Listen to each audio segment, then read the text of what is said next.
Kalau Bimo sendiri yang udah ngalamin pemilu 2024 dan pemilu sebelumnya, apa yang beda? Wah, bedanya kayak Coba lihat status terakhir Mama kapan? status terakhir ibu di tadi siang, schedule-nya ngaji sama ibu-ibu.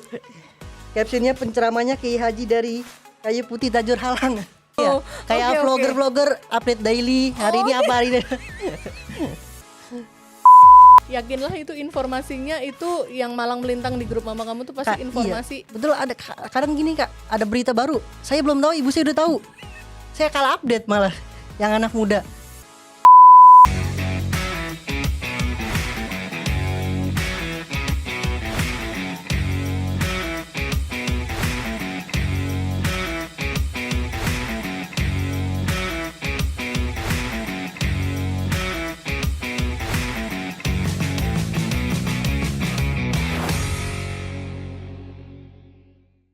Hai teman pemilih, apa kabar semuanya? Ketemu lagi dengan saya Reni untuk host podcast KPU RI hanya di kanal YouTube Komisi Pemilihan Umum Republik Indonesia.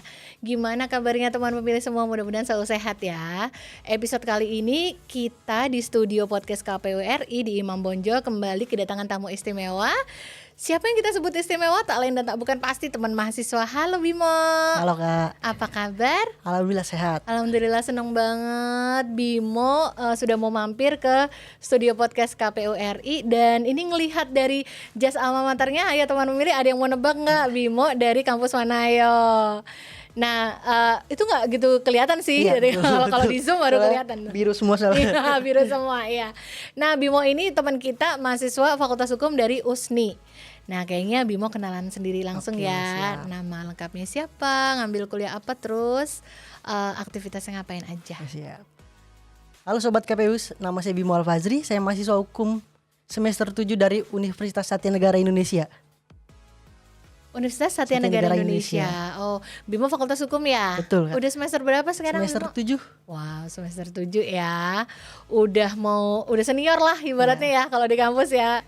Iya. Nah, kalau Bimo sendiri udah di semester 7 tuh kira-kira itu mahasiswa zaman sekarang tuh aktivitasnya kalau udah semester senior gini ngapain aja sih? Kalau udah senior segini lebih ke nyari judul sama cari referensi buat skripsi. Fokusnya ke skripsi Iya, ya, betul. berarti ya. Soalnya kan mau lulus tepat waktu juga kan. Oh iya. Iya. Berapa sih idealnya lulus tepat waktu itu Bimo? 3,5 tahun sih Oh Kak. gitu. Iya. Ini Bimo udah berapa tahun kuliah? Udah 3 tahun. Udah 3 tahun. Masih ada waktu setengah tahun. Masih ada. Untuk bisa kira-kira kekejar kan ya? Insya Allah kerja. Insya Allah. Jadi sekarang kayaknya terpikir untuk tugas akhirnya itu skripsinya tentang apa nih? Wah, kayaknya kalau kan saya pidana, mungkin Pidana. studi kasus. Oh, oke. Studi kasus. Kalau mahasiswa hukum sekarang itu sukanya ngikutin kasus-kasus yang baru gitu untuk dijadikan skripsi yang lagi trending bahasanya, atau lebih suka yang tipe-tipe Kalau klasik gitu sih? Menurut saya sih kalau buat skripsi tergantung ketertarikan mahasiswa sendiri buat judul itu. Oh gitu. Iya. Kadang kan nyari data sendiri, kadang betul. Terus nyari data ke orang juga, narasumber. Kadang kalau kita yang gak tertarik malah jadi menghambat skripsi tersebut sih. Harus yang kita yang benar-benar tertarik. Betul, ya. iya. Oh, oke, trennya begitu. Kalau dulu mahasiswa hukum tahun 90-an rata-rata itu ngambilnya ya kembali lagi sih ke pilihan, tapi rata-rata gitu ya, sebagian besar umum tuh ngambil yang hal-hal yang klasik, studi-studi klasik gitu. Kalau masa sekarang juga pasti banyak perkembangannya lah ya pasti ya. Banyak kasus-kasus kayak baru juga. Kasus yang baru-baru juga ya. Kayak ngikutin update gitu ya, betul. apa yang lagi trending apa gitu bisa aja ya gitu. Selagi mahasiswanya mau fokus dan juga dosennya juga support pasti jadilah ya. Dosen pembimbing faktor terpenting pokoknya. Soalnya udah kayak ngejar matahari kalau dosen pembimbingnya. Hilang-hilangan. Pak dosen, Bu dosen tolong ya, itu suara hati mahasiswa.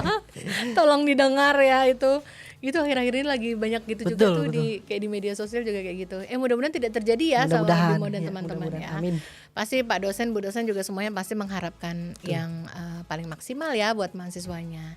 Nah, karena mahasiswa hukum nih pasti update banget nih sama situasi yang ada di sekitar kita sekarang ini perpolitikan ya. Karena ini kan kebetulan tahun politik nih Bimo, karena kebetulan kita lagi ada di tahun pemilu ya, dan juga pilkada. Setahun ini dalam 2024 kita tuh melakukan pemilu atau pemilihan itu ada 2 kali. Yang satu pemilihan umum kemarin di tanggal 14 Februari 2024. Itu untuk memilih 5 ya, presiden, wakil presiden, DPD, DPR. Terus sekarang kita akan menghadapi, sebentar lagi nggak nyampe sebulan lagi kita akan mengikuti hari H pemungutan suara untuk pilkada, pemilihan kepala daerah.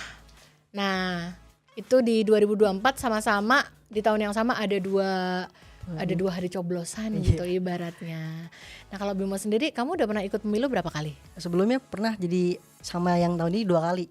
Oh gitu. Iya betul. Pemilunya ya? Iya pemilunya 2 kali. Iya pemilu 2 kali. Berarti pemilu sebelumnya 2019 udah ikut pemilu 2019, ya? betul. Good. Berarti, nah kita bisa nanya nih sama Bimo sebagai pembanding, rata-rata teman-teman sekampus yang kira-kira sepantaran kamu tuh rata-rata itu usianya baru mengalami 1 kali pemilu. Oh, iya, betul. Pas kemarin Februari 2024. Kalau Bimo sendiri yang udah ngalamin pemilu 2024 dan pemilu sebelumnya, apa yang beda? Bedanya kayak euforianya aja sih. Oh gitu. Iya. Gimana tuh? Kayaknya makin kesini makin panas. Masa? Iya betul. Oh iya.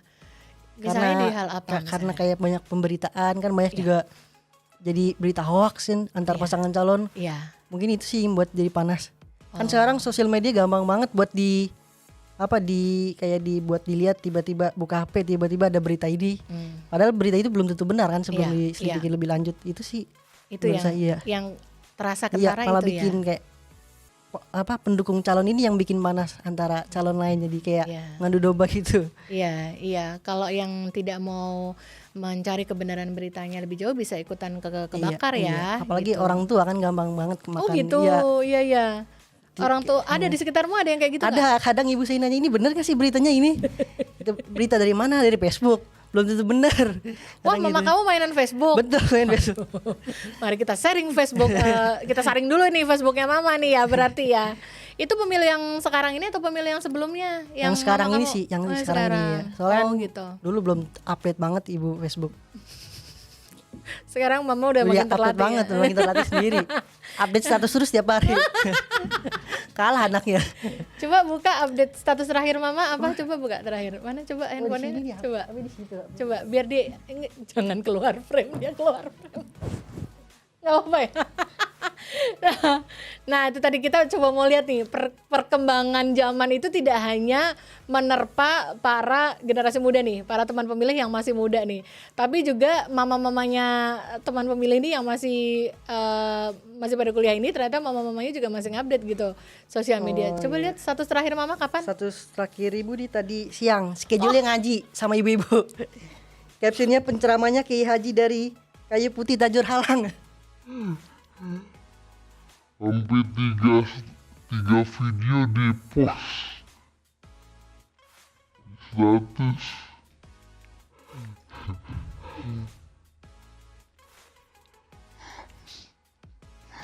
Masya Allah, selalu update ibu setiap hari. Oh gitu. Iya, kayak vlogger-vlogger update daily. Hari ini apa hari ini? Wow, Masya Allah, tabarakallah. Mama kamu namanya Ibu siapa? Ibu Dewi. Ibu Dewi, Assalamualaikum Ibu Dewi. Salam kenal, Masya Allah, update status terus. Nah, ini kalau mama kamu nih termasuk yang menggunakan media sosial tuh terus menerus dan aktif ya, berarti kan banyak sekali informasi yang akan memapar mama kamu nih. Dan juga teman-teman mama kamu nih pasti, mama kamu pasti punya circle juga yang suka pada main gitu ya. Update status. Grupnya aja lebih banyak daripada grup WA saya. Yakinlah itu informasinya itu yang malang melintang di grup mama kamu tuh pasti informasi. Iya, betul. Ada kadang gini Kak, ada berita baru, saya belum tahu, ibu saya udah tahu. Saya kalah update malah yang anak muda. Jangan salah kamu anak muda ya terhadap kekuatan ibu-ibu ya. Emang luar biasa. Ras terkuat ibu-ibu. Iya, memang ras terkuat ibu. Nah, itu tadi makanya ketika mama kamu nih, orang-orang seumuran mama kamu dan teman-temannya ya, ternyata masih aktif banget di sosial media. Betul. Dan itu pasti dengan mudah jauh lebih banyak terpapar informasi-informasi yang disebarkan khususnya soal pemilu pilkada dan juga soal suasana politik ya. pasti beliau akan update banget tuh sedikit ada share-sharean apa. Nah ini nih tugasnya Bimo sama teman-teman pemilih juga yang mungkin seumuran Bimo yang mamanya masih aktif semua di media sosial ya. Mereka kan gampang banget terpapar, cuma kadang-kadang tidak sama kemampuannya untuk menyaring mana informasi yang valid atau mana yang hoax atau berita bohong ya. Nah itu kalian nih Bimo sama teman-teman nih yang sabar nih apa ya mantau mamanya. Memberi arahan yang mana yang benar. Enggak memberi arahan juga kan kita kan anak ya enggak. Jadi ngingetin aja. Ma hati-hati kalau misalnya ada potongan berita yang penuh emosi, kalau judulnya aja udah bikin emosi tuh biasanya berita hoax. Itu udah ciri-cirinya sekarang tuh udah gampang banget ketangkep. Dan untungnya ya Bimo dan juga teman pemilih semua di masa pemilu sekarang ini untungnya belajar dari banyaknya hoax di 2019 di pemilu dulu, itu orang jauh lebih berhati-hati sekarang. Jadi kayak nyaring informasi, wah kalau udah hawa-hawanya kalimatnya udah nyolot-nyolot gitu, oh hati-hati, itu udah ciri-ciri hoax itu gitu. Pasti ngebakar amarah, ngebakar emosi gitu. Nah itu kayak gitu tuh diingetin, mah jangan langsung kemakan emosi ya, ini kan lagi pilkada gitu. Tanya dulu sama Bimo, nanti kalau Bimo tahu atau Bimo nggak tahu, Bimo cariin informasi gitu ya. Jadi hati-hati jangan langsung percaya. Ini kelemahan mama-mama soalnya ya, kalau udah dapat berita info gitu tanpa dicek dulu, share dulu yang penting gitu. Sebarin dulu gitu ya ke teman-temannya. Sayang kita buang-buang tenaga, buang-buang emosi untuk apa hal-hal yang sebenarnya bukan beritanya. Benar Bimo. Nah, dijaga terus ya bundanya. Selalu Kak, selalu saya pantau. Mama Dewi dipantau ya anaknya ya.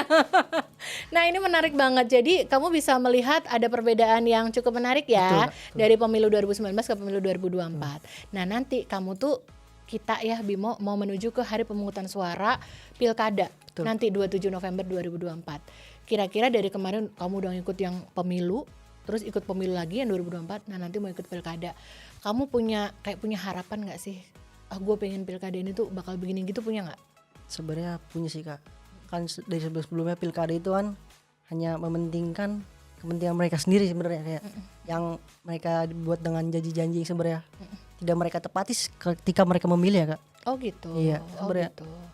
Mungkin menurut saya janji-janji nggak perlu Kak. Yang penting sih program-program yang benar-benar berpengaruh, bermanfaat buat masyarakat sih itu Kak. Gitu. Iya. Itu yang kamu rasa begitu ya? Iya Kak. Terus harapannya kan nanti yang namanya kepala daerah itu kan orang yang langsung memimpin di daerahmu. Betul. Berarti kan gubernur di sini gitu. Berarti kan harus lebih efeknya lebih nyata lagi dong buat kamu, buat masyarakat yang ada di sekitar kamu gitu. Buat kamu sendiri sebagai warga, kamu KTP mana? Jakarta Selatan. Nah, sebagai warga DKI, kamu punya harapan khusus nggak? Pengennya tuh calon kepala daerah itu akan mengangkat soal apa di sini? Oh iya. Kalau dari pribadi saya sih Kak, lebih ke pengangguran itu semakin meningkat ya kayak. Terus lulusan juga makin banyak. Sarjana-sarjana. Iya, sarjana. Sekarang yang digunakan itu bukan orang negara sendiri, lebih memperkerjakan tenaga asing gitu Kak. Oh gitu. Iya. Jadi mereka melihatnya bukan ke lokal. Yang sebenarnya punya potensi kalau dari saya lihat sih Kak. Cuman dari mereka sendiri pengennya yang efisien, yang kompeten. Tapi itu kan dari asing yang tidak memajukan masyarakat sebenarnya Kak. Oh gitu. Itu sih Kak menurut saya pengangguran. Dilema ya. Iya, dilemanya begitu ya. Oh, oke. Soal tenaga kerja, bagaimana lulusan-lulusan bisa mendapat lapangan kerja yang cukup gitu. Karena kan dari yang udah pengalaman sih Kak, yang saya kenal, lulus kuliah baru kerja nganggur dulu setahun. Oh gitu. Iya Kak. Oh gitu. Kayak susah banget kerjaan di Indonesia. Oh gitu. Banyak malah kita melihat keluar negeri jadi ya. Itu kan lebih kayak sayang potensi buat bangun negara sendiri malah. Di negara orang bekerja gitu sih Kak. Oh gitu. Iya. Jadi kayak tukeran gitu ya, yang Indonesia mempekerjakan dari luar terus dan sebaliknya gitu. Iya, gitu. Oh gitu. Terus khawatir juga ya, padahal maunya kayak mahasiswa kayak Bimo juga pengennya bekerja untuk negara sendiri, memajukan negara sendiri gitu ya. Betul. Ada yang lain nggak yang kamu harapkan akan diusung atau akan dimajukan oleh para calon-calon kepala daerah ini selain urusan tenaga kerja atau lowongan kerja? Menurut saya sih kayak perekonomian sih Kak, perekonomian. Dari yang seharusnya dari pajak yang seharusnya tidak sebesar itu menjadi sebesar itu Kak. Kan makin lama makin kayak seperti inflasi jatuhnya Kak. Dari 10% jadi 12%. Itu malah kan menyusahkannya sudah susah. Oh gitu. Malah Pajaknya semakin tinggi ya. Iya betul. Dagang UMKM juga lebih milih kayak nggak make kayak orderan online gitu Kak, kayak jualan online. Karena itu udah ada pajak sendiri kan kalau online. Oh gitu. Iya, kalau kita bayar cash langsung kan nggak ada pajak sama sekali. Itu juga mengakibatkan kayak dagang di kaki lima. Kan seharusnya kaki lima kan nggak harus dagang di situ kan, kayak itu trotoar jalan kan, yang harusnya buat jalan pejalan kaki. Yang dimana bukan tempatnya mereka. Nah jadi menurut saya sih itu Kak, mulai dari perekonomian, dari pembangunan perekonomian yang harusnya sehat menjadi tidak sehat gitu Kak. Oh gitu. Oke, jadi Bimo kayak mengharapkan penataan lagi dalam perekonomian supaya yang selama ini terlihat begitu dan memang mengalami perjuangan ekonomi yang segitu susah bisa lebih tertata gitu ya. Betul. I see. Jadi 2 itu aja ya Bimo ya. Ya itu menarik juga ya teman pemilih mendengar harapan dari Bimo, khususnya sih Bimo memang tinggalnya di daerah di DKI ya, di DKI Jakarta yang memang agak spesifik permasalahan atau isu-isu yang ada di daerahnya. Mungkin teman pemilih sendiri di wilayahnya teman pemilih sendiri juga bisa jadi memiliki isu-isu yang lebih berbeda ya, sesuai dengan perkembangan situasi di daerahnya. Mari gunakan kesempatan ini di dalam masa tahapan pilkada ini, di tahapan kampanye ini, agar bisa lebih memperdalam lagi nih kira-kira siapa yang bakal dipilih menjadi kepala daerah masing-masing yang paling mewakili suara hati ya Bimo ya. Nah teman pemilih juga nanti untuk di hari pemungutan suara kayak Bimo, pemilihan nanti untuk coblosan nanti pergi ke TPS yang sama nggak dengan yang pas sebelumnya? Pemilih sebelumnya? Sama sih Kak. Sama? Iya. Yakin nggak? Yakin. Nah kalau nanti biar lebih yakin lagi, Bimo sama teman pemilih juga coba cek ya bakal nyoblos di TPS mana. Coba klik aja ini nih, cek dptonline.kpu.go.id nih. Ada di sini, di situ diklik nanti masukkan NIK-nya. Nah nanti kelihatan Bimo milihnya di TPS sekian, kelurahan sekian, kabupaten kecamatan mana gitu ya. Itu udah ada, jadi jangan pergi asal ke sembarang TPS. Pastikan lagi. Siapa tahu kali aja geser Bimo karena pas pemilu kemarin satu TPS itu hanya maksimal 300 pemilih. Nah, untuk pilkada ini satu TPS itu hampir 600 pemilih. Jadi nanti coba dicek ya Bimo udah masih kuotanya masing-masing gitu ya. Iya, memang diatur dengan penyesuaian daerah sekarang jadi berubah angkanya. Makanya nanti Bimo cek ya. Teman pilih juga nanti boleh cek juga di cek dptonline.kpu.go.id ya, nyoblosnya di TPS mana. Nah Bimo seneng banget sih bisa mendengarkan apa yang Bimo harapkan dari calon kepala daerah Bimo nanti ya. Tapi mumpung ini masih ada beberapa hari, hampir sebulan menuju hari pemungutan suara, kita mau kasih kesempatan buat Bimo pengen nanya apa tentang pilkada ini, nanti akan dijawab sama penyelenggara pemilu yaitu KPU. Kalau saya sih sebenarnya ada 2 sih Kak. Boleh? Yang pertama, bagaimana cara KPU memastikan informasi terkait peraturan yang diselenggarakan oleh KPU tentang berjalannya pemilu dan pilkada. Itu yang pertama. Terus yang kedua, apa cara KPU memperhatikan masyarakat disabilitas dalam pemilihan umum dan pilkada ini Kak. Itu ya.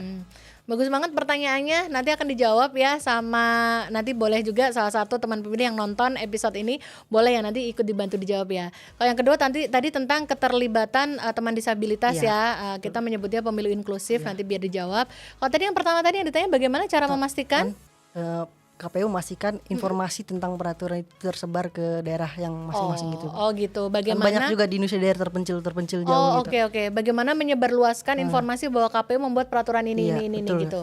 Oke, pertanyaannya bagus banget. Nanti boleh dibantu ya teman pemilih, siapa yang lagi nonton tayangan ini bantu ya. Untuk khusus teman pemilih yang penyelenggara KPU. Penyelenggara KPU itu ada KPU RI, ada KPU provinsi, ada KPU Kap Kota, ada badan ad hoc. Itu ada di kecamatan, ada di kelurahan juga ada gitu. Oke deh, nanti ditunggu ya Bimo jawaban dari pertanyaannya nanti ya. Dan Bimo makasih banyak udah mau mampir ke studio podcast KPU. Saya juga terima kasih Kak. Sama-sama, mudah-mudahan lancar ya kuliahnya ya. Amin. Cepat lulus dan dapat pekerjaan impian yang diharapkan ya. Amin amin amin. Dan suatu saat nanti mampir lagi ya, Ya, boleh ke ya. studio ya. Oke. Dan teman pemilih makasih banget ya udah udah dengerin obrolan kita yang seru banget sore ini bersama teman mahasiswa kita Bimo dan juga bersama saya Reni untuk host podcast KPU RI edisi kali ini. Saksikan terus podcast KPU RI di episode berikutnya minggu depan ya. Setiap seminggu sekali hari Rabu sekitaran jam 4 sore hanya tayang di YouTube Komisi Pemilihan Umum Republik Indonesia. Sampai ketemu lagi di episode berikutnya. Podcast KPU RI terdepan bicara kepemiluan. Sampai ketemu lagi.